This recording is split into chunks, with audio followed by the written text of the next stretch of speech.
मिजोरम एक काफी खूबसूरत और शांत स्टेट जो इंडिया के नॉर्थ ईस्ट में है। 2021 के म्यांमार मिलिट्री कूप के बाद से ये एक बड़ा रिफ्यूजी क्राइसिस फेस कर रहा है। देखो, इस कूप की वजह से म्यांमार से हजारों लोग, जिसमें चिन और कुकी कम्युनिटी के लोग ज्यादा हैं, वो जान बचा के मिजोरम में शेल्टर ले रहे हैं। और देखो, इसके साथ इवन बांग्लादेश और मणिपुर से भी काफी सारे लोग आज के वक्त में मिजोरम में जा चुके हैं। अब ऐसा कहा जा रहा है कि करीब 40,000 से ज्यादा रिफ्यूजी आज के वक्त में मिजोरम में है और इस वजह से मिजोरम एक बहुत बड़ा रिफ्यूजी क्राइसिस आज के वक्त में फेस कर रहा है। And recently the centre has assured Mizoram CM Lalduhoma that steps will be taken to obtain presidential assent for the Mizoram maintenance of household registers bill 2019। तो आइए इस लेक्चर में हम समझते हैं कि आखिर इस बिल में ऐसा क्या है जिससे मिजोरम, जो आज के वक्त में एक बड़ा रिफ्यूजी क्राइसिस फेस कर रहा है, वो उससे डील कर सकते हैं। So many things to understand in this lecture, but before that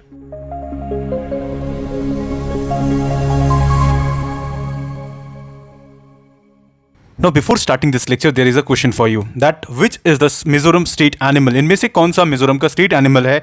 option A gayal, option B gaur और गोवरेडो, option C blackbuck, option D Himalayan sero.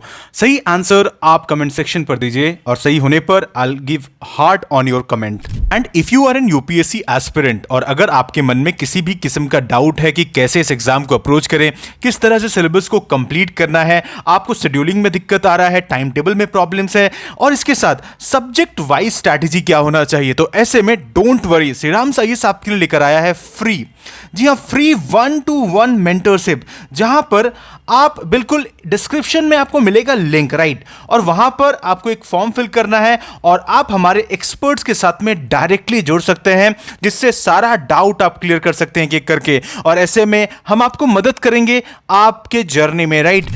तो जैसा कि हमने इनिशियली डिस्कस किया दैट मिजोरम आज के वक्त में फेस कर रहा है एक बहुत बड़ा रिफ्यूजी क्राइसिस, और मैंने आपको बताया कि करीब 40,000 के आसपास तक यहाँ पर रिफ्यूजीज हो सकते हैं। अब 2021 की अगर हम बात करें तो 2021 में सबसे पहला जो फोकस एरिया आपको जाएगा वो होगा म्यांमार, क्योंकि म्यांमार में हो गया था कूप और जिसके बाद से हम देख रहे थे कि कंटिन्यूसली यहाँ पर जो एथनिक क्लिंचिंग है वो स्टार्ट हो गया, क्योंकि जैसे यहाँ पर आपको चिन स्टेट है, यहाँ पर आपको सिविल वॉर लाइक कंडीशन दिखता है। अभी रिसेंटली हम अगर बात करें तो एक बहुत बड़ा गन फाइट हुआ दो ग्रुप के बीच में, जो कि दो एंटी जनता आर्म फोर्स है। एक तरफ आपको चिन नेशनल डिफेंस फोर्स दिखता है CNDF, और दूसरी तरफ में आपको यहां पर बिल्कुल इसके विपरीत में चिन लैंड डिफेंस फोर्स और होल गोरम दिखेगा, जो कि ये दोनों ही ग्रुप के बीच में यहां पर क्या हो गया कि फाइट हुआ एंड अल्टीमेटली जो लोग हैं वो यहां पर करीब 4,000 के आसपास इधर एंटर कर गए, राइट। तो ये कुछ रिसेंट डेवलपमेंट्स अभी हाल फिलहाल में हो रहा है। और इसके अलावा अगर हम बात करें तो मिजोरम में ऐसा नहीं कि सिर्फ म्यांमार से ही लोग आ रहे हैं, इधर आपको मणिपुर दिखेगा। मणिपुर में भी आपको यहां पर कई सारे ऐसे एथनिक ग्रुप के लोग हैं, जैसे कि कुकीज हो गए जो इधर इंटर कर रहे हैं, जोमीज हो गए, हमार्स हो गए, राइट, तो कुकी चीन हो गए, ये भी इंटर कर रहे हैं इस तरफ में, राइट। एंड फिर तीसरा आपको फ्रंट दिखेगा वो होगा बांग्लादेश, राइट, यहां पर। अब हम जब बांग्लादेश की बात करते हैं तो बांग्लादेश में आपको एक पर्टिकुलर एथनिक ग्रुप दिखेगा जिसको हम लोग कहते हैं बॉम, ठीक है, BAWM। अब ये टर्म भी पूछा जा सकता है आपसे एग्जाम में, ठीक है। अब इसका फुल फॉर्म क्या होता है? यहां पर देखो तीन मेजरली स्मॉल एथनिक कम्युनिटी है, छोटे छोटे एथनिक कम्युनिटी। एक तो हो गया बॉम, एक हो गया बॉम्जो और एक हो गया बनजोगी। ये तीन बस बेसिकली यहां पर आपको दिखते हैं, तो इनको कलेक्टिवली बॉम्ब कहा जाता है। और ये रहते कहां पर है? तो चिट्टागोंग हिल ट्रैक्ट के आसपास रहते हैं ज्यादातर करके। अब बाई एथनिसिटी अगर हम बात करें तो ये लोग वही चिन, कुकी चिन मिजो एथनिक लार्जर ग्रुप के पार्ट ही हैं एंड कहीं ना कहीं ये बहुत क्लोजली इस तरफ रहते हैं, राइट, मिजोरम के आसपास। अब ये भी इंटर कर रहे हैं क्योंकि ऐसा कहा जा रहा है कि बांग्लादेश में भी एथनिक क्लिंचिंग चल रहा है। ये जो बॉम लोग हैं इनके खिलाफ यहाँ पर कई सारे जो रोहिंग्याज हैं, कई सारे अभी जो बंगालीज हैं वहाँ पे बांग्लादेशी, वो कहीं ना कहीं यहाँ पर प्रताड़ रहे हैं उन्हें, और जिसकी वजह से ये मिजोरम में जा रहे हैं अपनी जान बचाकर, राइट। तो ऐसे में मिजोरम देखो आज के वक्त में जो रिफ्यूजीज आ रहे हैं, अब क्योंकि यहां पर एक लार्ज स्केल ह्यूमैनिटेरियन क्राइसिस ऐसे में बन रहा है, जो लोकल्स हैं वो हालांकि सपोर्ट कर रहे हैं यहां पर इन लोगों का, लेकिन अल्टीमेटली प्रॉब्लम ये होती है इसका सॉल्यूशन क्या है लॉन्ग टर्म में, कि आप देख सकते हो like who are change, what led to fresh inflow, what ties does the dominant Mizo community of Mizoram share with the Chin of Myanmar and Bawms Bangladesh के कौन है, ये मैंने आपको ऑलरेडी बता दिया अभी, राइट। तो ये इस तरह के कहीं ना कहीं आज के वक्त में हालात बन रहे, तो जो इन्फ्लो हो रहा है खास करके रिफ्यूजीज का, ये बहुत बड़ा है। तो ऐसे में क्वेश्चन उठ रहा है कि आखिर क्या सॉल्यूशन है इसका, और जो यहाँ पर ह्यूमैनिटेरियन रिस्पॉन्स चल रहा है, जैसे कि अगर हम बात करें कि यंग मीजो एसोसिएशन हो गया YMA, या फिर मतलब जो रीयूनिफिकेशन ऑर्गेनाइजेशन जोरो जिसे कहते हैं, राइट।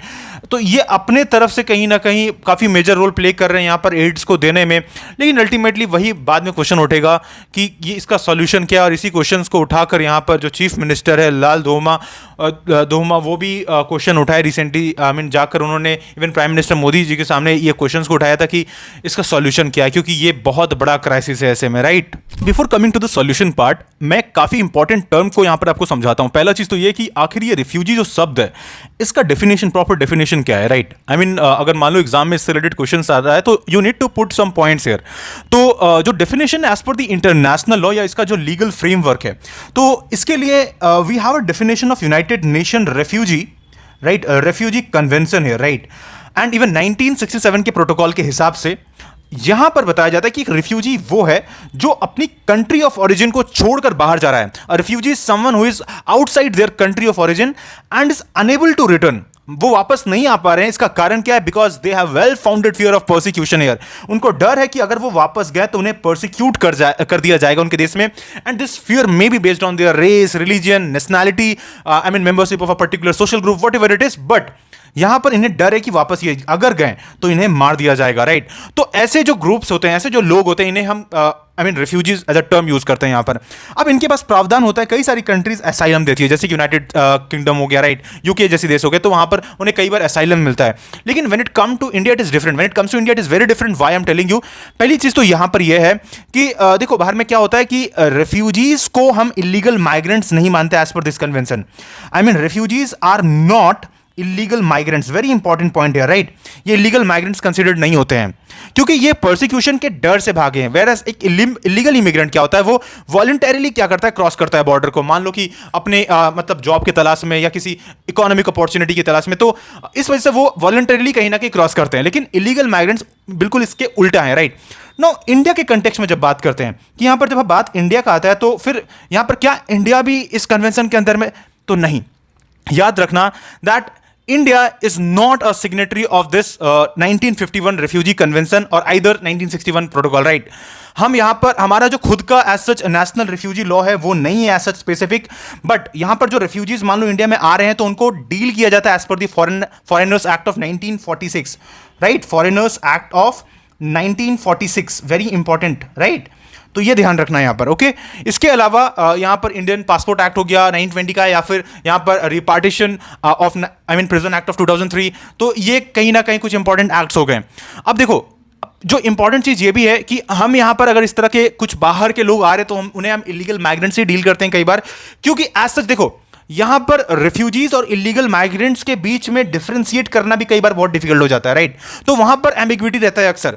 तो इस वजह से यहां पर इंडिया का स्टैंड क्लियर रहता है कि अगर मान लो कोई इलीगली इंटर कर रहा है तो उसे इलीगल माइग्रेंट ही कहा जाएगा सिंपली। तो ये सारा प्रॉब्लम है। हालांकि देखो स्टेट वाइज यहां पर भी आज के वक्त में मिजोरम में हम देख रहे हैं कि काफी ज्यादा इन्फ्लो हो रहा है। जैसे मैंने कहा कि मणिपुर से भी कुछ लोग आ रहे हैं, लेकिन बांग्लादेश से जो लोग आ रहे हैं और जो लोग लेट से अगर यहां पर म्यांमार से आ रहे हैं, तो वो प्रॉब्लम क्रिएट कर सकता है यहां पर बहुत लार्ज स्केल में, और उन्हें आइडेंटिफाई करना बहुत बहुत ज्यादा जरूरी है। तो अब जब बात हम सॉल्यूशन की करते हैं कि आखिर इसका क्या निवारण हो सकता है, क्या मेजर्स हम ले सकते हैं, तो देखो पहला चीज़ तो यह है कि जब लीगल रिफॉर्म के रेस्पेक्ट में हम बात करते हैं, लीगल रिफॉर्म के रेस्पेक्ट में, तो देश का खुद का एक नेशनल रिफ्यूजी लॉ होना चाहिए जिसे हमें फ्रेम करना चाहिए प्रॉपर्ली, जहाँ पर एटलीस्ट हम इस चीज़ को डिफाइन कर सके कि एक इलीगल इमिग्रेंट कौन है और दूसरा एक रिफ्यूजी कौन है।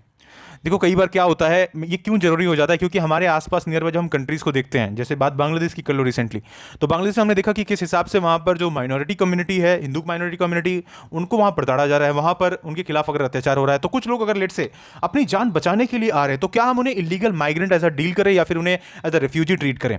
तो इसके बीच में डिफरेंशिएशन को क्लियर करना जरूरी है, and that's why we need such legal reforms here. The second thing is here that institutional strengthening, which is very important again, क्योंकि हमें एक तो स्टेट लेवल पर काम करना चाहिए, दूसरा यहां पर बहुत इंपॉर्टेंट हो जाता है कि इंटर मिनिस्ट्रियल लेवल पर, जैसे कि यहां पर ministry of home affair, ministry of external affair and even the state government Mizoram, ये मिलकर अगर काम करें, अगर प्रॉपर्ली यहां पर बायोमेट्रिक्स किया जाए, आइडेंटिफिकेशन पर ध्यान दिया जाए। जैसे हमने यहाँ पर क्या बात किया था, दैट अगर हम यहाँ पर Mizoram maintenance of house hold register bill को पास करते हैं और उसे अगर प्रेसिडेंट एसेंट मिल जाता है तो लोकल लेवल पर जो आइडेंटिफिकेशन है प्रॉपर्ली उसे स्टार्ट किया जा सकता है, राइट। और जिससे बहुत हद तक हम प्रॉपर्ली आइडेंटिफाई कर सकते हैं, क्योंकि देखो होता क्या है ना कि no doubt ethnic solidarity is important, but क्या वो आए in the cost of national security?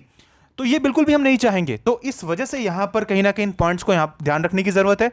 इसके अलावा हम स्मार्ट फेंसिंग पर ध्यान दें, प्रॉपर बॉर्डर मैनेजमेंट करें। अच्छे से अगर हम फेंसिंग करेंगे तो नो डाउट उससे भी यहां पर रुका जा सकता है। उन सारे रीजन को हम सबसे पहले तो हाईलाइट कर लें, मतलब जहां से नॉर्मली ज्यादा से ज्यादा लोग आ रहे हैं तो वहां पर सर्विलियंस बेटर किया जा सकता है। तो इस तरह के जो कॉमन मतलब कुछ मेजर प्रिंसिपल्स हैं, अगर उनको यहां पर प्रॉपर्ली इंप्लीमेंट किया जाए तो नो डाउट यहां पर कुछ हद तक हम प्रॉब्लम को यहां पर सॉल्व कर सकते हैं। ऑल्दो जो रिफ्यूजी या फिर आप ये जो माइग्रेंट्स का प्रॉब्लम है ये एक ग्लोबल प्रॉब्लम है, वी नो दैट, क्योंकि जिस तरह के हालात हमारे आसपास में है, राइट, जिस तरह के सिचुएशन बने हुए हैं।